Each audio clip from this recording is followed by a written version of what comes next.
Welcome to Edutech software of tech BPO pro. আজকের ভিডিওতে আমরা দেখব আমরা কিভাবে কোনো নতুন এমপ্লয়ি প্রোফাইল ক্রিয়েট করতে পারি এবং কোনো নতুন এমপ্লয়ি প্রোফাইল ক্রিয়েট করার পরে তাদেরকে হচ্ছে লগ ইন এসএমএসটা কিভাবে পাঠাতে পারি এবং কোনো নতুন এমপ্লয়ি প্রোফাইল তৈরি করার পরে সেগুলো কিভাবে ম্যানেজ করতে পারি, সেগুলোতে কিভাবে অ্যাক্সেস দিতে পারি, এই জিনিসগুলো আজকে আমরা দেখব। তো এর জন্য প্রথমে আমি চলে যাচ্ছি হিউম্যান রিসোর্স এই মডিউলটিতে। হিউম্যান রিসোর্সের মধ্যে আমি চলে যাব হচ্ছে নিউ এমপ্লয়ি এই অপশনে। এইখানে আমাদের এই ফর্মটি পূরণ করতে হবে এবং তারপরে সাবমিট এন্ড সেভ দিয়ে হচ্ছে আমাদের একটি নিউ এমপ্লয়ি প্রোফাইল তৈরি করতে হবে। তো আমি প্রথমে একটি প্রোফাইল ক্রিয়েট করে নিচ্ছি এখানে। আমি জাস্ট জাস্ট দেখানোর জন্য যে কোনো একটি কিছু সিলেক্ট করে দিচ্ছি। আপনাদের যখন ক্রিয়েট করবেন তখন এই এমপ্লয়ি কোন সেকশনে, তারপরে তার ডেট অফ জয়েনিং কবে হবে, এই জিনিসগুলো আপনারা ঠিকঠাকভাবে দেওয়ার ট্রাই করবেন।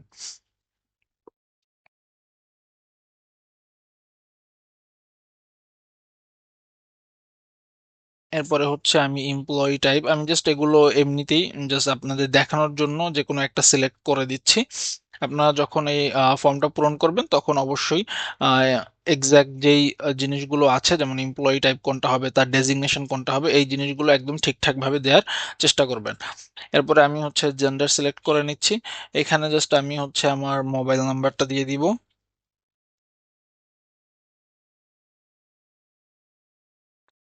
ব্যাস এই জিনিসগুলো দিয়ে আমি আপাতত হচ্ছে সাবমিট অ্যান্ড সেভে ক্লিক করছি। তাহলে আমি দেখতে পাবো আমি একটি নতুন এমপ্লয়ি প্রোফাইল ক্রিয়েট হয়ে গেছে। এমপ্লয়ি প্রোফাইল ক্রিয়েট করার পরে এরপরে হচ্ছে আপনি চাইলে এখানে আরো অন্যান্য ইনফরমেশন অ্যাড করতে পারেন। এখানে অ্যাড্রেস ইনফো আছে, অফিসিয়াল ইনফো আছে, এডুকেশনাল কোয়ালিফিকেশন, এই জিনিসগুলো আপনারা চাইলে অ্যাড করতে পারেন। এবং যদি কোনো ধরনের কোনো ইমেজ বা হচ্ছে কোনো অ্যাটাচমেন্ট অ্যাড করতে চান সেক্ষেত্রে এইখানে আপনারা এই অ্যাটাচমেন্ট গুলো অ্যাড করে রাখতে পারবেন। এরপরে আমরা চলে যাব হচ্ছে স্টাফ প্রোফাইলসে। স্টাফ প্রোফাইলসে যদি আমরা যাই, আমরা প্রথমেই হচ্ছে দেখতে পারবো এখানে আমরা আমাদের যতজন এমপ্লয়ি আছে বা স্টাফ আছে সেগুলোর লিস্ট আমরা প্রথমেই দেখতে পাবো। এরপরে আমরা যদি এখান থেকে এমপ্লয়ি অ্যাক্সেস ম্যানেজমেন্টে ক্লিক করি, এখানে আমরা দেখতে পাবো যে এখানে সিলেক্ট করার অপশন আছে। এখান থেকে যদি আমরা চাই কাউকে তার হচ্ছে লগ ইন ইনফরমেশন সেন্ড করতে, সেক্ষেত্রে আমরা জাস্ট তাকে এখানে সিলেক্ট করব এবং send log in S M S এ ক্লিক করে তাকে হচ্ছে তার ইনফরমেশন সেন্ড করতে পারবো। এক্ষেত্রে আমরা অবশ্যই আগে দেখে নিব যে তার হচ্ছে ডিফল্ট পাসওয়ার্ডটা আছে কিনা। সেক্ষেত্রে আপনি জাস্ট এখানে উম, আহ, এটা জাস্ট সিলেক্ট করলাম। আমি এখন এইমাত্র যেই প্রোফাইলটা ক্রিয়েট করেছি আমি সেটা জাস্ট সিলেক্ট করলাম। সিলেক্ট করার পরে সেট ডিফল্ট পাসওয়ার্ডে ক্লিক করলাম। তাহলে আমার এইখানে যে ডিফল্ট নম্বরটা দেওয়া আছে এটা হয়ে যাবে আমার পাসওয়ার্ড। তখন আমি হচ্ছে লগ ইন লিঙ্কে গিয়ে আইডি এবং এই মোবাইল নাম্বারটা পাসওয়ার্ডের জায়গাতে দিলে আমি লগ ইন করতে পারবো। তো এই ক্রেডেনশিয়ালসটা আমি হচ্ছে পাঠানোর জন্য জাস্ট এটা এই এমপ্লয়িকে সিলেক্ট করলাম। সিলেক্ট করার পরে send log in S M S এ আমি ক্লিক করলাম। এরপরে যদি আমি ওকে দিই তাহলে এই নাম্বারে একটি এস এম এস চলে যাবে হচ্ছে আমার লগ ইন ইনফরমেশন সহ। এরপরে আরেকটা যে ব্যাপার আছে সেটা হচ্ছে অ্যাক্সেস গ্রুপ। আমি এই এমপ্লয়িকে কোন অ্যাক্সেস গ্রুপে রাখবো।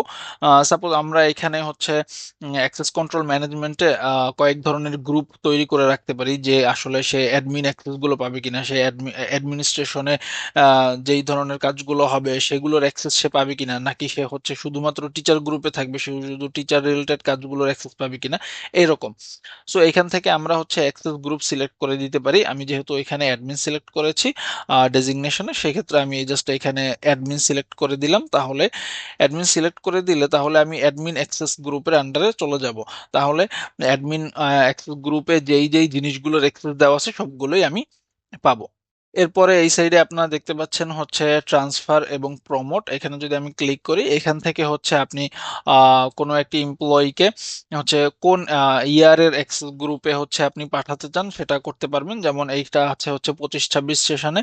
এখন এই এমপ্লয়িটাকে ক্রিয়েট করাই হয়েছে হচ্ছে 25-26 সেশনে। তার কিন্তু 24-25 সেশনের অ্যাক্সেস নেই। সেক্ষেত্রে আপনি যদি তাকে 24-25 সেশনে পাঠাতে চান সেক্ষেত্রে আপনি জাস্ট এটা সিলেক্ট করে দিয়ে যদি ট্রান্সফারে ক্লিক করেন সেক্ষেত্রে সে 24-25 সেশনেও হচ্ছে এই এমপ্লয়িটা অ্যাড হয়ে যাবে। এরপরে আসে হচ্ছে শিফট সেটিং। শিফট সেটিং এ হচ্ছে এখান থেকে আপনারা জাস্ট শিফট সিলেক্ট করে দিতে পারবেন যে এই এমপ্লয়িটা কোন শিফটে আসবে। সেক্ষেত্রে আপনার শিফট ক্রিয়েট করে নিতে হবে। শিফট কোথা থেকে ক্রিয়েট করবেন সেটা হচ্ছে, আমি যদি এখানে দেখি ক্লাস অ্যান্ড ব্যাচ ম্যানেজমেন্টের মধ্যে আমরা যেখানে হচ্ছে শিফট ক্রিয়েট করি, আমি যদি হচ্ছে ম্যানেজ শিফটে চলে যাই, এখানে আপনি দেখবেন টিচার্স শিফট নামে একটি অপশন আছে। এখানে গিয়ে জাস্ট হচ্ছে আপনি টিচারদের জন্য শিফট ক্রিয়েট করতে পারবেন, সেইটাই আর কি এইখানে দেখাচ্ছে।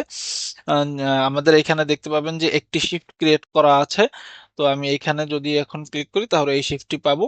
তো আমি এই শিফটটি সিলেক্ট করে দিচ্ছি, তাহলে এই টিচারের শিফট এটা সিলেক্ট হয়ে যাবে।